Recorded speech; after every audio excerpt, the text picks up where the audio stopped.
Hi, everyone. Everyone. Hi, my name is Hazel Harington, and we'd like to welcome you all to the Entrepreneurship and Innovation program as we discuss various topics on entrepreneurship. It's a pleasure being here on Della Leaders program. My name is Hazel Harington, and I'm the founder of Harington Publications Worldwide. We publish books and magazines, and we also equip and empower women to build powerful, strong brands. Not only that, I'm also a celebrity interviewer and an advisor.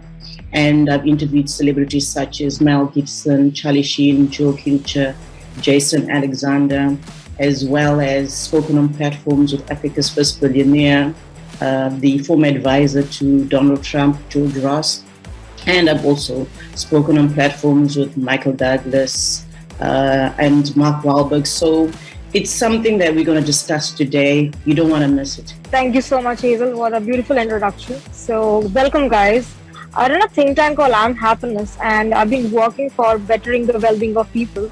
We work with UNICEF, Bill Gates Foundation, and many different healthcare projects. The entire idea is to unite spirituality and science and making the tool of happiness more reachable to the people.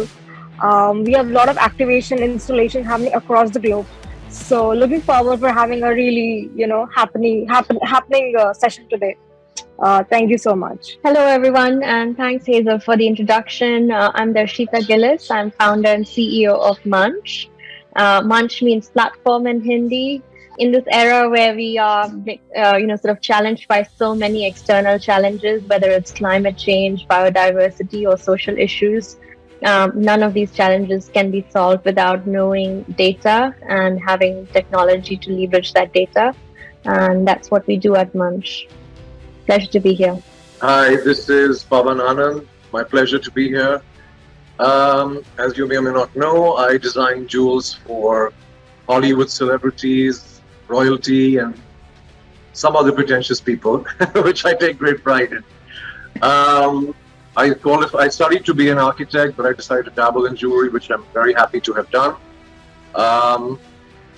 We've collaborated with Versace in Jakarta. We collaborated with Bergdorf Goodman, Saks Fifth. Been featured in Oprah magazine. In 2018, I was further featured in Outlook India as one of India's 3 top young entrepreneurs. And then I decided to also extend the brand into luxury developments.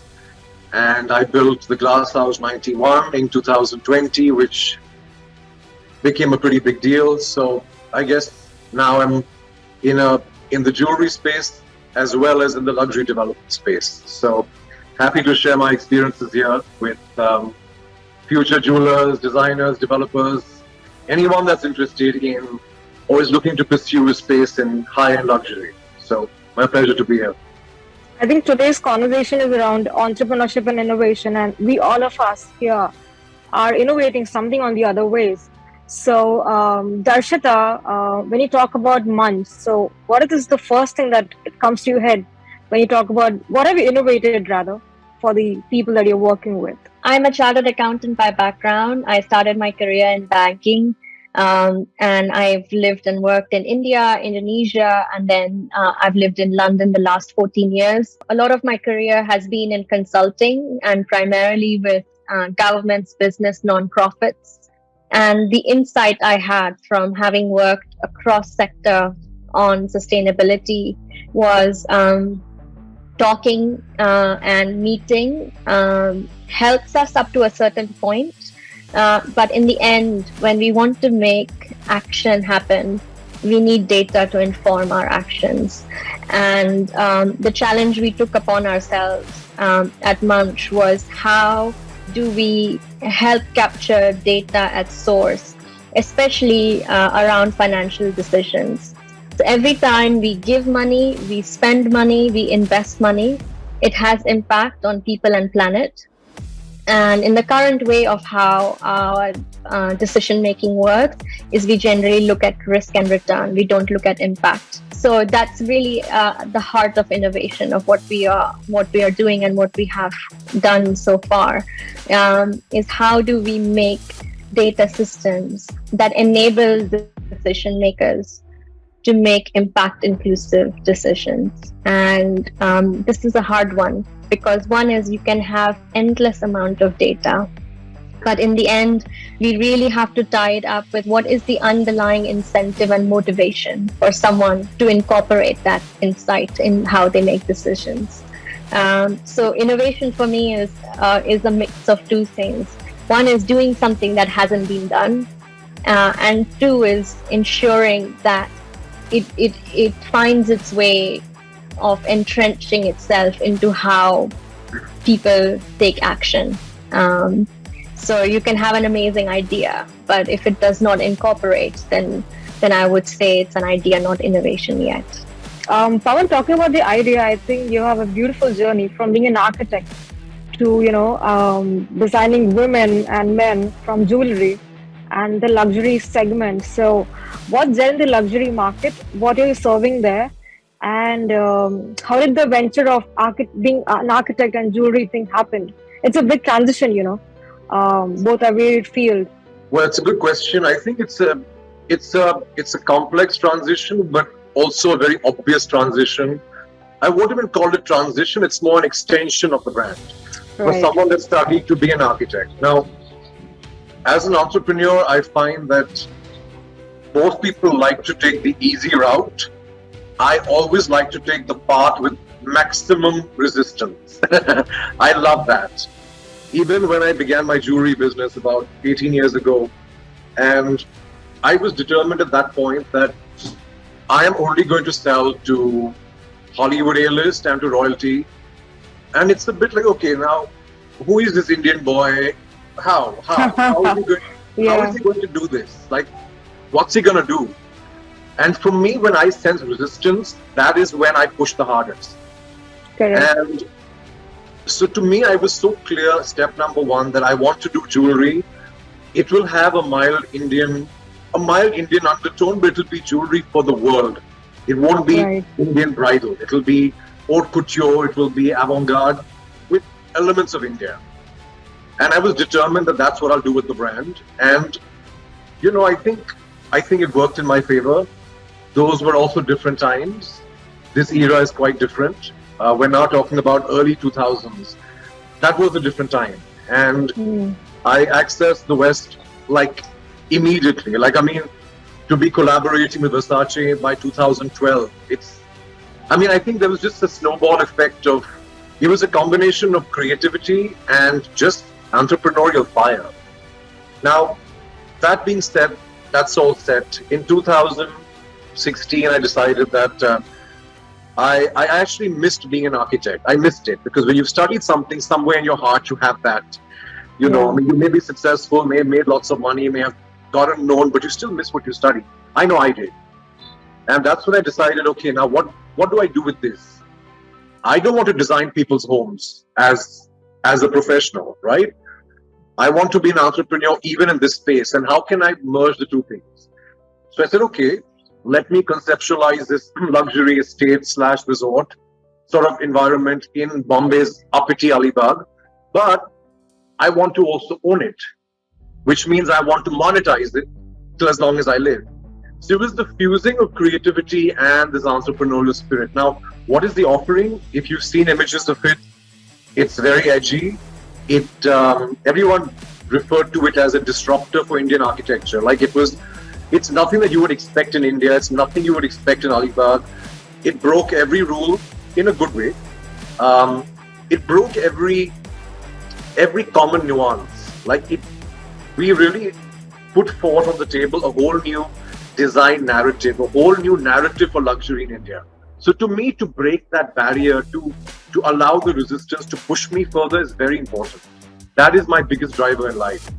Hopefully that answers your question. Absolutely. Covering both the spectrums and actually aligning passion and then making money out of that is the biggest innovation you could think of, Yeah. Thank you. So moving on to Hazel, I believe you have interviewed so many people and really happy I'm asking you this right now. So what was your first hosting experience and what have you figured in these many years that you've been hosting a lot of, people and been having different talk shows? Do you feel any changes in the coming years, or what is it like? Well, my first interview was with Mel Gibson, and I actually cried. I was backstage, and I was waiting to go on stage to interview him, and I cried. I think Pawan can resonate with this. Like what he's saying is that my vision, I wasn't dreaming small. I knew I was a leader. I knew that I had a great destiny, because you just know it. You know, you've got this drive, and it starts from when you're young, and that drive started from sport, being competitive, driven, you know. So I always encourage parents, push your kids to do sport and go and watch them and support them, because that's shaping them into the leaders that they were born to be. And so going back to the Mel Gibson interview, I cried because I'm originally from Zimbabwe, though I'm now based in Australia.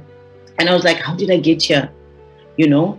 And here it is that entrepreneurship is all about taking risks. I had to take a lot of risks because the money I invested in my education, the money I invested into my business, all these things took risks, you know. And if I hadn't taken that risk, you know, I wouldn't have been on that platform. So I started interviewing him, and wow, I was shaking. Because obviously growing up, celebrities are, you know, put on this pedestal, you know. Yeah. And so I relaxed, and he actually helped me to relax, because he asked me a question. He goes, oh, I hear you're originally from Zimbabwe. How are things going? So already there was the flow, you know. And so the interview went very well. And I'll tell you that it changed my mindset. It changed my mindset, because when I looked at celebrities, let's be honest, is that, like I say again, we look at them like, for some people, like they're gods, they're untouchable. Then I realized that if I put my mind to it, I can become anything that I want to be, you know. And here's the thing, is that when I sat there before I interviewed Mel Gibson, I realized that there's only a few of us that will get that opportunity to get to the top. Mm-hmm. I'll tell you why. It's because some people will start on the entrepreneurial journey, and then things get tough and they quit.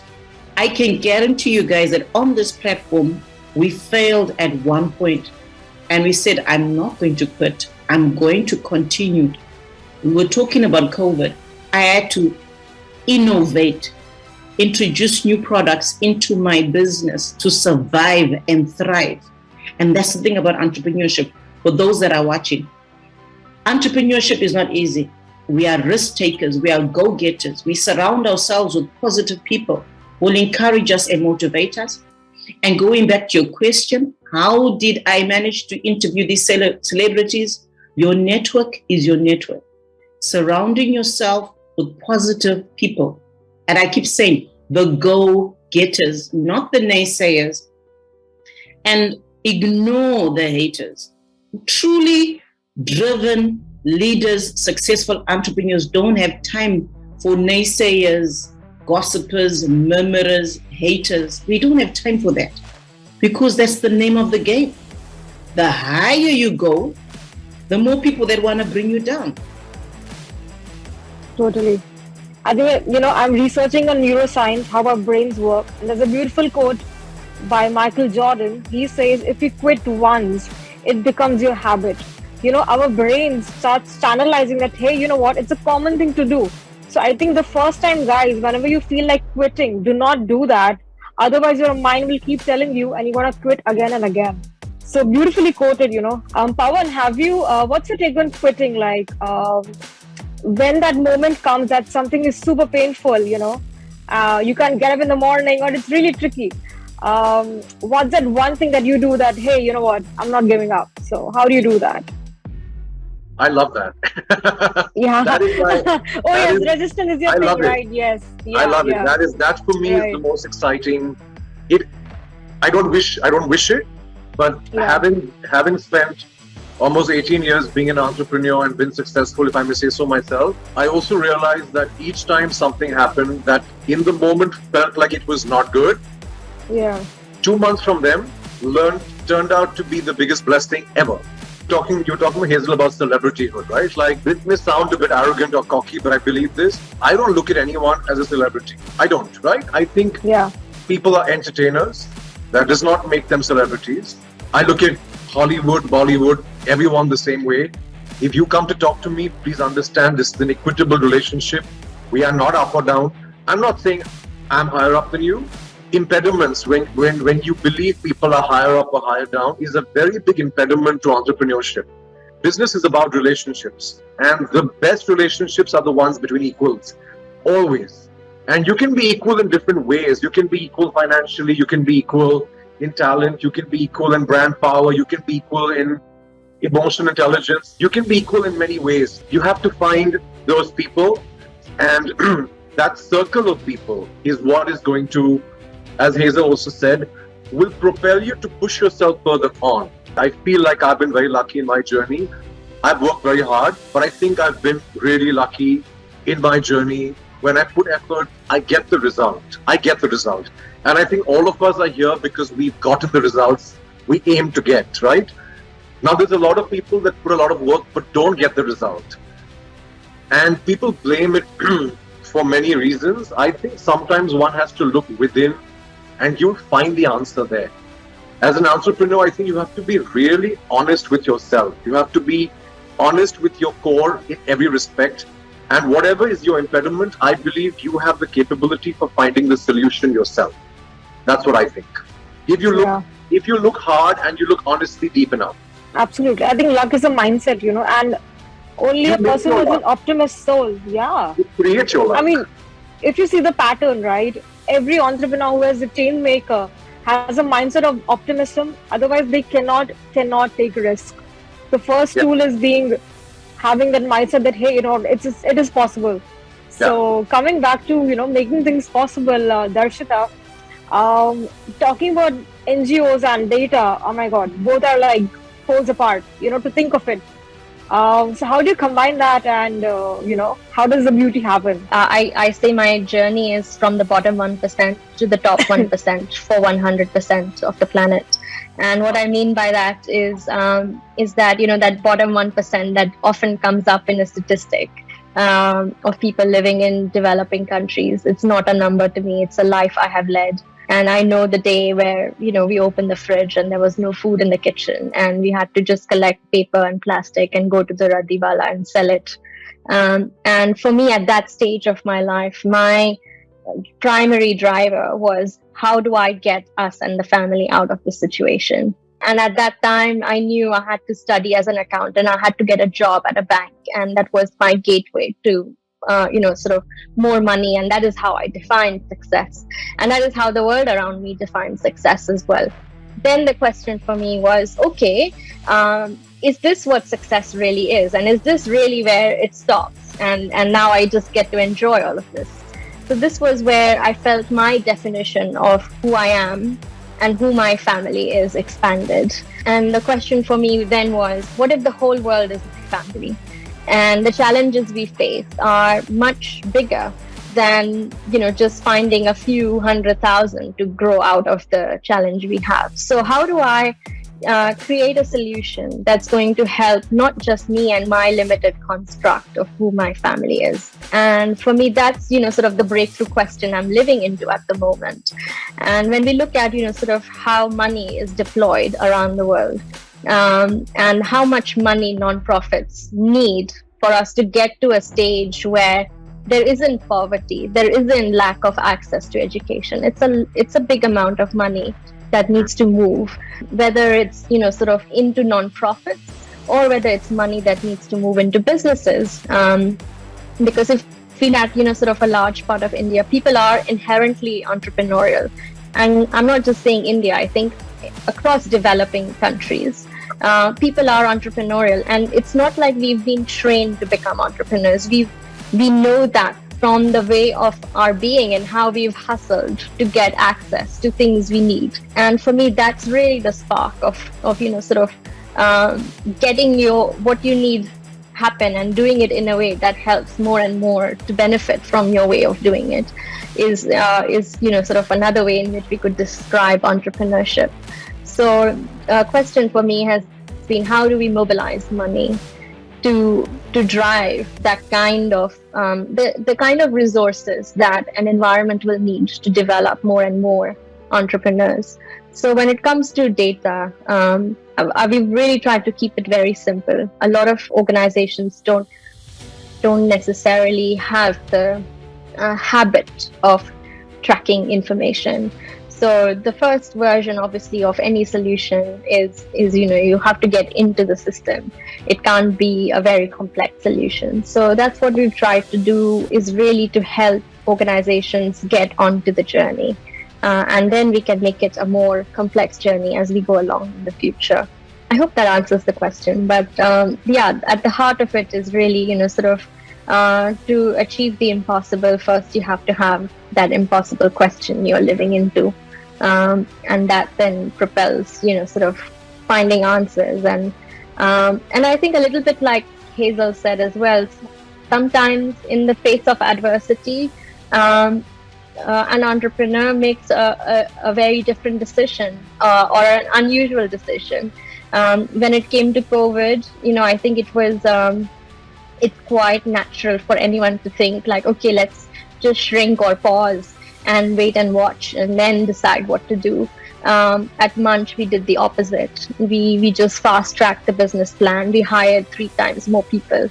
And we just decided we're not going to stop. And this is a great opportunity to be able to do more things in that time. So yeah, the large part of, how one grows is really doing things a little bit different than how convention would do it. And that creates the new pathway for different growth. I think, Darshita, I wanted to ask you, what qualities do you think entrepreneurs need to have, like in your line of business? I think in any line of business, I would say there are 2 things. One is, one's relationship with uncertainty and fear, because being in business means every day you're going to be faced with uncertainties. And uncertainty triggers a fear reaction in all of us. And so are we at grips with, uncertainty? Are we at grips with our own fear patterns? And 2 is, making decisions from vision, not from circumstance.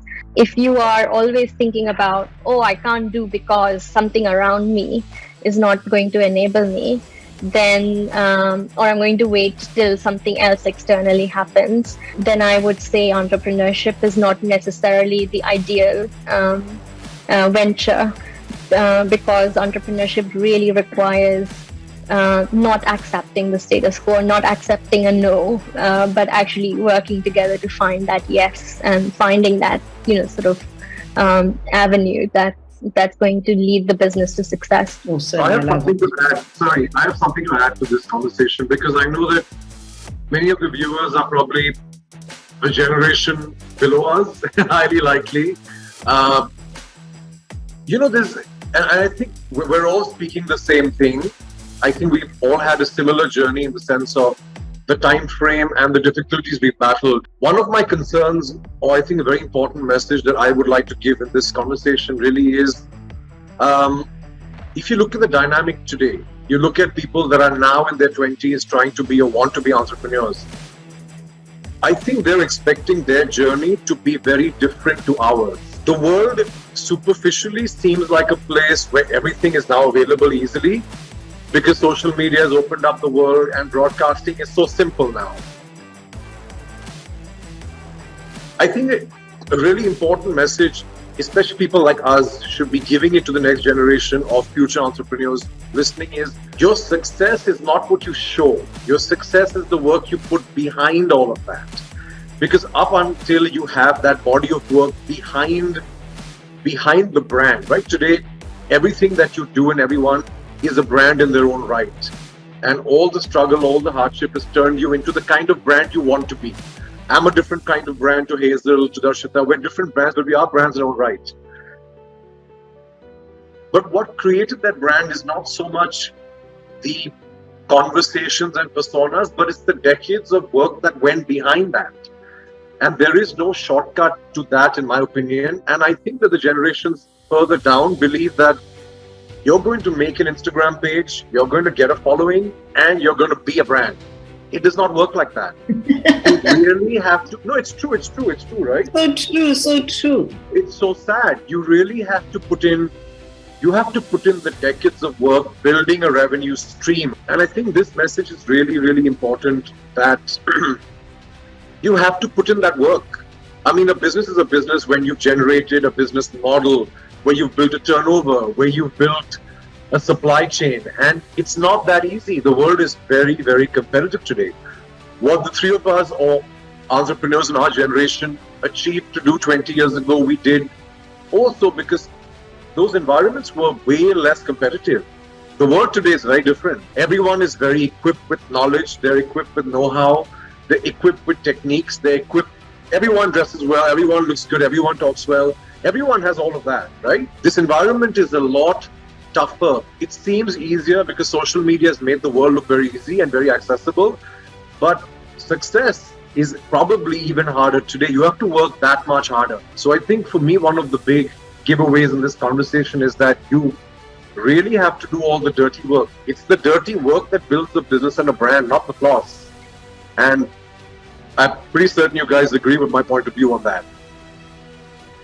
Absolutely. I think, falling in the 1% of success, you really need to work harder for that 1% higher than the regular people are. You know, if you think you have given 100% to it, think furthermore, can you give 101%? And that is when that success would really give you gold. Otherwise, it will just be like everyone around, you know. You have to be a perfectionist to fight today. If you're not a perfectionist, I don't think the world has a room for anyone today that is not a perfectionist. At least if you're targeting the top few percent, there is no room for you unless you're a perfectionist. To me, it's that simple. Yeah, I agree. And I think authenticity is so important. Yes. When you're starting your business. I look at your business model, Pawan. I look at my business model. They're totally different. And going back to Instagram and the young entrepreneurs that are coming up, being a copycat is not going to help you in the marketplace because people are looking for something different, unique. You know, how do you stand out from your competition? Why should I buy from you? The why, the 5 W's you've got to answer. Where, what, who, when, you know, and who's your target market? And so in saying that is getting an education, investing in yourself. A lot of people, fit and fine, we've got a lot of people that have become so successful, they didn't finish their education, but that's a small percentage. Yeah. And also what happens after school. You know, we need to keep upscaling our skills, especially now for those that are still working and looking for jobs. Personally speaking, I love it when I say to people that you need to start your own business. If you truly want financial freedom, a job is not going to give that to you. You know, you need to start your own business, but stay in your job while you're starting your business. We're not saying quit and then all of a sudden you can't pay your bills. Stay in your job, start a business, especially online, because I mean, we know the operational cost of starting a business, a physical business is so expensive. And then work your way, learn from your mistakes. And that's my advice for anybody that wants to get financial freedom. I have a different view here, like any millennial or any new generation who's working on a new product. I think something is better than nothing, you know. Even if you want to try and test on an IG page, on a Twitter or any of the social media platform, or maybe a web page, just start, you know, like even if you fail, even if you copy, whatever you do, just start. I think it's going to be a beautiful journey. You might fail, you might screw up a lot, you might be even called, you know, you're copying something, but I think through that process also you're going to learn so much. So I think the first step for anything, even to innovate as an entrepreneur, has to be like, dude, you're going to jump in the pool and then you'll automatically start swimming. I mean, that's what I think. I could be wrong or right. So yeah, I'm sorry, Pawan, I interrupted you. So I agree with Hazel more on this. I don't think that originality is negotiable. I don't think it is, because someone that is not authentic and original, to me, does not have a sustainable life in business. I don't think so, at least. I think it's short-lived. It will be quite tedious and will not take this person very far. One of the important questions everyone raises today is, who inspires you? What inspires you? And everyone wants to know what inspires people. The moment to me, and I have slightly extreme views on things, the moment someone says, I am inspired by him, her, and they name people, I'm done with that conversation.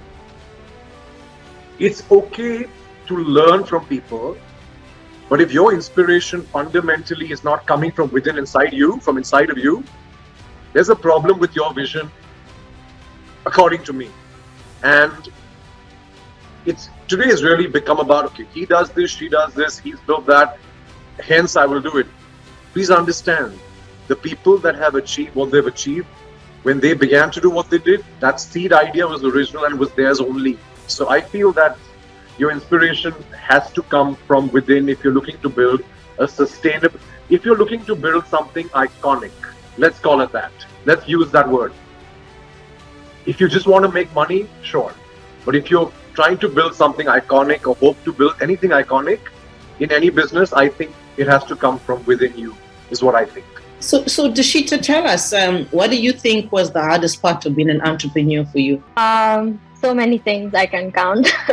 But I would say, I think the hardest parts are, or the moments are when, everything around you is not necessarily in line with how you thought it would be, or you don't necessarily attract the clients you wanted to have.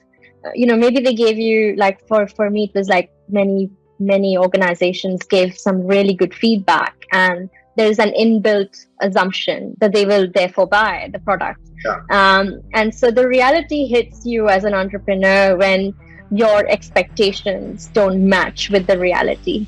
And a lot of, sort of being an entrepreneur is, sort of having an optimistic vision of the future, because that's what allows you to attract the resources, whether it's investors or employees who will join, or consultants who will support you along the journey. One is to have that positive vision of the future, because that is the magnet that pulls the resources, pulls the support you need to drive it. But in the end, for something to live that length of life and be successful again and again over a period of time, requires constant matching of expectation with reality, and having a very grounded understanding of when the expectation has not met reality. It goes back to that authenticity. If I said to my investors, hey, I'm going to generate, sort of 20 million in revenue in the next 2 years, and if my balance sheet is not showing that, my profit and loss is not showing that return, then I need to have a very real conversation with my stakeholders. And with myself first. Why didn't I achieve it? What are things I can learn from it? What are the things, where could I have been different? And how could, how has the external market influenced that? And then being able to put that real sense of getting why the performance is not up to speed with where one expected, that then becomes the next magnet. That creates the understanding for you to continue and keep growing. I know as a business person, when I started Munch, for me personally, this wasn't about, sort of revenue and numbers. Yes, it's important for a business. So it's very much part of how I've built it. But for me, the way I define the success at Munch is how much impact have we enabled? How much capital have we mobilized from the brown companies to green companies? How much money have we enabled for billions of people to participate in the economy that are currently out of the fold of the economy? And so when I am building a business not just based on revenue and profits, then for me, I know that there have to be other forces that have to help me grow this, because I'll be able to do what traditionally businesses are able to do, and I will either win or fail at that. But for me to continue this work, I know that I was put here to do that work, and I'm relying on forces I cannot see but I know they're here to help me. And to give you an example, there was a day in the life of Munch where I was sitting in New York. I had had a month of investor meetings, and none of them had come to fruition.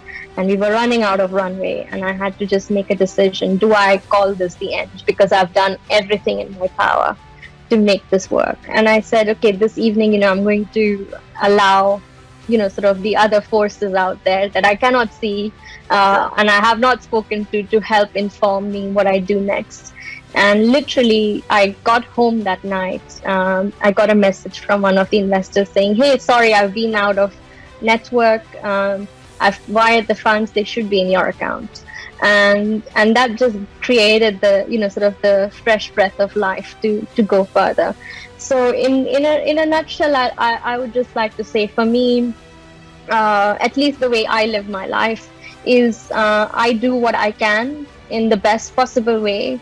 And then I'm really relying on the universe to really make the decision, because we can't fight against bigger forces. And part of that is, sort of doing what one can. And then it's like the Bhagavad Gita as well. It's not like I'm religious, but it's as being an Indian, you kind of drilled into like karni kar phal ki asha mat kar. Do your deed, and the results are not up to you. Great response.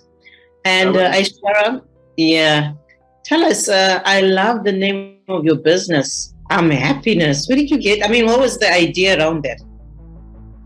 So I'm a very spiritual person, and Happiness means happiness is an inside job. So that is what the entire purpose of Happiness is. Like Darshita was mentioning, when you have the sense of purpose, right, the universe conspires and things happen. So I started this as a passion project 2 years back, and now we are working with top of the brands, really making crazy impact. And it was never about numbers. It was just about how can I actually remove pain from people's life by uniting spirituality and science. And I've been trying to do that, and it's happening, So what we do is we align the power of Gita, we align the power of Stoicism, we align the power of different philosophies of the world. We have the best of the experts on board, from Devdutt Patnaik from Gita to, Shami Vallabhji from the Gita spectrum. Basically, we have a pool of experts, and we align happiness through that. And we have a beautiful way to sort of do the impact analysis. Did we actually make someone happy? Did we actually heal them? Did we actually give them a tool? So that's what, the entire idea of Happiness is. I think one of the beautiful topics that we run is a failure story campaign with all the different stakeholders, where we just cover failures, CVs, failure investments, failure business theories, and it's the most hot-selling product of ours, and that has changed people's life. So I think, like the mindset, the neuroplasticity, that how our brains work, and the only power that we have within us is, being beyond of our thinking is what we are trying to do. And the way COVID has been moving us towards, well-being spectrum, I think it's been an incredible journey, I'm trying to make impact that's happening, and also making revenue out of that. So I can't feel more blessed than this. And I would really want to tell people that, hey, you know what? When you start a passion project also with no agenda to make money, if you really have the sense of purpose and you're true to your work, magic will happen. And things will work out, whatever the hell happens. So just focus on your right content, intent, and Pawan mentioned, you all have mentioned, being perfect on your job. It's gonna unfold beautifully, and manifestation, so whatever I could manifest it. I was just thinking, can I work with Bill Gates Foundation? Can I work with UNICEF? Everything has taken place in just 2 years of my time. So magic really happens. So I think that's what I want to teach to people, that if I can do it, it can totally be possible. Yeah. It does. I think a few years ago, when people spoke about matters of the universe and energies, it was considered a faux pas as to why they're having these conversations. Today it's not. It's very real. So I think both of you discussed failure, right? So I think a very important way of looking at failure is, what is failure? Failure to me, if ever, is nothing but delayed success, right? You're expecting something to happen tomorrow. Yeah. It's not happening tomorrow. To you, it feels like failure.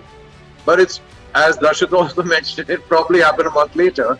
So failure is also, I think, a mind thing. I know it's really hard in the moment, but I think it's just delayed success. And what's really important is to be on the right path, even as an entrepreneur. And I think if you are on the right path, doing the right things, building the right knowledge, it's a question of time. I think it's a question of time and patience. Like, one of the hardest parts of being an entrepreneur is being patient, right? It's very, very hard. But I think you train your mind, and it really is about that, no? Training your mind. Yeah. And once you learn to train your mind, I don't think anything is unattainable. Anything. Nothing. Absolutely. Yeah. Yeah, and a lot of it is also discipline. I feel like, and not discipline in like an army or regimental kind of way, but the discipline or the self-discipline of, in today's world where there is so many distractions and it's so easy to feel like whatever I'm doing is important, to actually have the discernment to know, no, today I need to sit with, my accountant and fix this, or, today I need to sit with my marketing team and analyze that. Or, so yeah, I think a lot of it is, sometimes doing things as an entrepreneur that, maybe it's not your happy or happiness zone. But doing that keeps you and your business on purpose and on track. I think it's really important to define this well for yourself before you begin your entrepreneurial journey, because until you do that, you're going to mess up with how you manage this, right? To me, at least, I think it's a combination of everything. I think you have to make money, you have to attain recognition, acknowledgement, respect, and you have to be innovative. For anyone that is ambitious, I think if you're missing any of these 3 or 4 aspects, somewhere dissatisfaction is going to come in, and that does not turn out too well. So I think it's important that as an entrepreneur, one addresses, are you going to make money? Are you innovative? And are you going to become a respected, known entity in that business? If you can fuse all these 3, there's a very high chance that your journey will be satisfying and will be a happy, fulfilling one. Guess what? I just realized something is that, do you know that before COVID, I went to Africa at a speaking event, and there was one woman speaking, and that was me on the platform. And I was just looking at this platform right now. We've got 3 women and 1 man. And I was like, how things have changed. And he's there. But guess what? We would have complained. Pawan is here and he's talking. He's in his element, and he's like, well, he's not feeling intimidated. I love this. Yeah. Long ago, actually, I stopped seeing people as men and women. I just look at us as human beings. No, I'm very happy. I'm not complaining at all. Very happy to be here. But when we're talking about, because gender equality is so important, because gender parity in Africa is actually going backwards, whereas in developed countries, it's moving forwards. And this is really a problem. And I think right now, as women and as organizations, also helping women take up leadership roles is important, especially not only, I repeat again, in developed countries, but in developing countries. So as we speak on this platform, what are your thoughts towards entrepreneurs that are in developing countries that are struggling, they don't have opportunities, access to bank accounts, technology? And maybe, Pawan, if you want to answer that. Up till about 20 years ago, India was not the easiest place to do business in either. Even to do business in India today is not that simple. It comes with many challenges. It comes with many complications, probably far less than the other places that you're talking about. But here is what I think. What I think is that a person that is driven and motivated to achieve something, these impediments, I don't personally believe that they will remain impediments for too long. You will find a way. And in developing countries, unfortunately, you have a big issue with corruption. It's there. There's nothing you can do about it. and matters so related, which I will not stress upon in this conversation, obviously. All I will say is that it is achievable, it's attainable. I have a lot of friends in countries that are what we refer to today as third world nations, and they have set their businesses up in ways where they're running organizations from all over the world, not just where they're based. It's all remote control done. So I just feel that it is achievable. It's not easy, but sometimes when you're in an environment which is like that, it's probably also less competitive, right? So sometimes you may also have a greater opportunity in those countries or those continents than you do in very developed nations. So I think it may have to do also with how you look or address situations. Absolutely. I mean, on point. I feel the same as what Pawan mentioned. Yeah. Someone who wants to do something will definitely do. Someone who's having $1 billion, if he's not keen, he's not going to make it. Someone who's not even having a single penny, but is really having the mindset that, he wants to achieve wherever you are. I think it's very much possible. It's tricky, of course, but... Yeah. I also feel that in those countries or states, you also may have the advantage of really having little to no first movers. Absolutely. Yeah. Yeah. So I think it works. Depends on how you look at it. Yeah, and I think the other one, Hazel, to highlight, especially in the developing countries, is just the cultural differences we have in how we are set up in our family constellations, etc. Yeah. I think if you look at India, a lot of sort of women almost have, it's like a collective conditioning. You're a homemaker, you look after your children, and some of this is not going to be like an overnight turnaround. It's changing though, a little bit, I think. Yeah. And I think and I don't necessarily think being a homemaker is bad. And I think that's really where the shift needs to happen. If you look at, sort of in the developed countries, how many women spend, sort of 3,000-4,000 a year on a nanny and a month, and all the other subsidiary activities around childcare. And then when you equate that to, how much they're being paid, if they're not senior enough in an organization, it actually makes no economic sense for them to be employed. And I think, being a mother is an equally important... Harder than contribution to society. Exactly. Yeah. So it's an equally important contribution to society, which we have just not created an economic number around. So I think we probably just need a wider narrative about role of people in society. I think we've created these artificial boundaries in the previous generation, and I think people are actually having real conversations about what is meaningful for them and how that becomes held as a virtue. Yeah, but we're the luckiest generation, right? Because we sort of experienced everything. We're experiencing everything. We're seeing everything that happened before the internet and other issues related to gender equality. We're seeing all of that, and now we're also seeing this transition happening. So I think that we are actually a very, very fortunate generation to have a much larger, wholesome experience of human evolution in that sense. I feel very blessed to be in this generation. Yeah, you know what I love, Pawan, is that from speaking with you on this platform, you're a go-getter.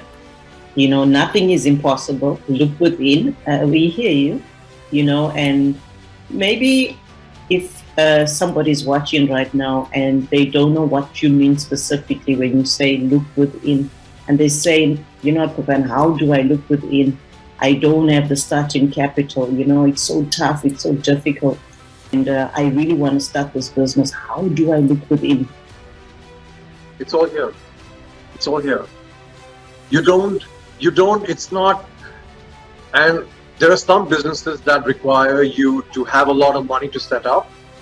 But there are many smart ways to do it in India, right? Like in the first 7 or 8 years of my business, I was outsourcing all of my production to other companies. And I didn't need to invest in setting up an infrastructure. Yes, today I have it because I have to have it. But I didn't begin like that. So I pretty much began in a really small scale as well. I don't think capital necessarily is an issue. I think the biggest issue is people lack consistent motivation. If you ask me what is the biggest ingredient or the most important ingredient to build a business, it is motivation. It's not money. Money will come. If you're motivated, if people believe in your vision, you'll have 40 investors. It's not about that. Your motivation has to be consistent, has to be pure, and has to be powerful. See, everyone's attracted to the light, right? What is ambition? What is ambition? What is power? It's light and dark, right? Everyone's drawn to light. And if you have those characteristics, the money will come. I don't think money is ever an excuse. At least, I don't think it should be. Yeah, so you say mindset. And this is what Aishwarya was saying, mindset. If you've got a positive mindset. Because a lot of people struggle with imposter syndrome. They think that I'm not good enough, And then comes in the fear of failure, fear of the unknown, fear of what people are going to say. I remember when I started my first business, my family were laughing at me. They didn't even believe in me, because no one had started the business. It was taboo. And you've got to believe in yourself. And we're going back to you watching this, you listening to us. We didn't achieve success overnight. We obviously encountered challenges, and you got to keep going. But isn't the fear of failure very powerful? It's not a negative thing. The fear of failure is so powerful. It's so potent for an entrepreneur. The fear of failure, the fear of criticism, no one gives a shit about. Pardon my use of the word, but the fear of failure is very powerful. It can motivate you to do things beyond you even thought you were capable of doing. I don't look at the fear of failure as a bad thing. It's healthy. In fact, as an entrepreneur, if you're not afraid of failing, you're probably cocky, arrogant, and most likely to fail. Yeah, and or likely you're not innovating, you're just doing a copy paste, and it will only take you so far. Yeah, you have to be afraid. I think fear is such an important part of the human journey. How can you take fear away? People are very afraid of fear. People are very afraid of pain. A human whose life has not had enough of both these ingredients is probably going to be an unsuccessful, shallow, moronic human being. Just saying. I think these are very important aspects to human life and especially to an entrepreneur's journey. So Aishwarya, tell us 3 things that people don't know about you as an entrepreneur. I mean, because after we've been talking about serious stuff, but people want to know something different about each one of us that people don't know, that they can take away today. So I'm an engineer, then I pursued fashion, and I landed up into, pursuing cognitive psychology. So that's been like a really funny journey. And I'm a beautiful mix of, luxury. And other end, I'm like someone who really detached. Like you'll see me all decked up in like a really branded thing one day. And the other day you will just find me in a basic linen white t-shirt. So that's what the blend I am. And that's something really funny. Sometimes I get shocked myself that who am I? That's what I am. Yeah. And a lot of people, obviously, they don't understand. When I started off, what's this happiness thing that you're doing? But I think the mindset started happening, and that's when the change starts happening. So, that's really, really a funny journey for me. That's lovely. I always say that business should be fun. Sometimes, a lot of people think it's going to be so serious, but there's the fun element to that as well. And, the people around you, and there's that positive energy, laughter, having fun, and not being that stern boss that's never smiling. Oh, my goodness.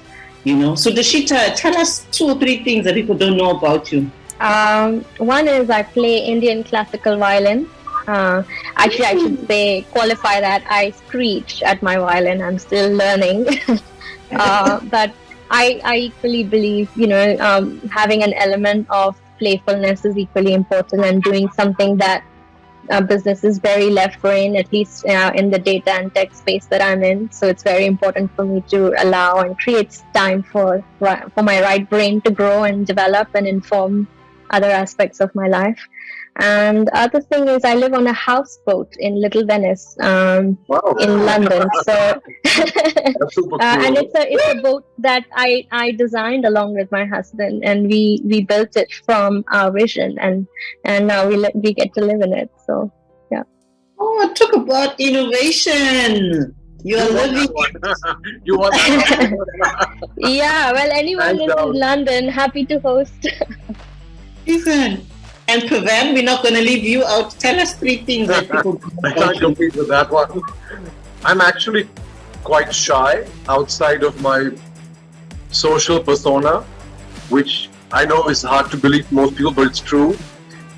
I am obsessed with cars, and I shouldn't be saying this on a recorded live story, but I may actually love diamonds more than I love human beings. Not kidding you. Not kidding you. Okay. But a lot of guys love sports cars. How about you, Hazel? What is your answer for that? She wants all the information on us. Okay, yeah. I love fishing. I learned how to fish when I was still in Africa. I always catch the biggest fish, especially on Mozambique. I love it. Yeah. That's one thing. Another thing people don't know about me is that I used to be a platform diver. Diving off the 1 meter board, and no one could beat me. Because a lot of people see a woman of color like diving. Yes, I did platform diving. I'm really good at that. So it wasn't just like 2 things about me. And the third thing is that, which I'm not ashamed of, is that a lot of my success I attribute to my relationship with the Lord, and I'm really passionate about it. And I give all glory here to God for this. Thanks. I think what DLC is doing is very interesting for me. It's not easy to get a panel of people across the world that have made a difference in different businesses. So I think it's a great initiative, and we're very happy to have participated. One is, sort of the message that having a diverse panel like this that can inspire the future action. But for me personally, even just being present here in this conversation for this last hour has fueled me with energy and insight. So I think it's one is, sort of also learning from your peers and being inspired and motivated by that. So thank you for enabling this. One of the beautiful thing about DLC platform is I love a quote which is called "God is in the details." They actually take care of the nitty-gritties, like, they'll connect with the right person in the email, the way they follow up, the way they check on things, the way they have everything so structured. It's beautiful. I mean, and managing so many people out there with such detailing, oh my God, like hats off, a lot of love. Managing lots of people with lots of egos. So great credit to you all. Yeah. I want to say thank you so much to Della Leaders. You really put a smile on my face today when I saw 3 women and 1 man on the panel. You are a true example. I'm just being very honest, because you're a true example of equipping and empowering women into leadership positions. Like what Pawan said, is that we're so blessed. We are seeing things shifting and changing, because society is changing. And your professionalism, I just love that about Data Leaders. And the fact is that you can bring diverse people, we can sit together and we can talk to empower the future leaders. Thank you so much. It's a pleasure being here today.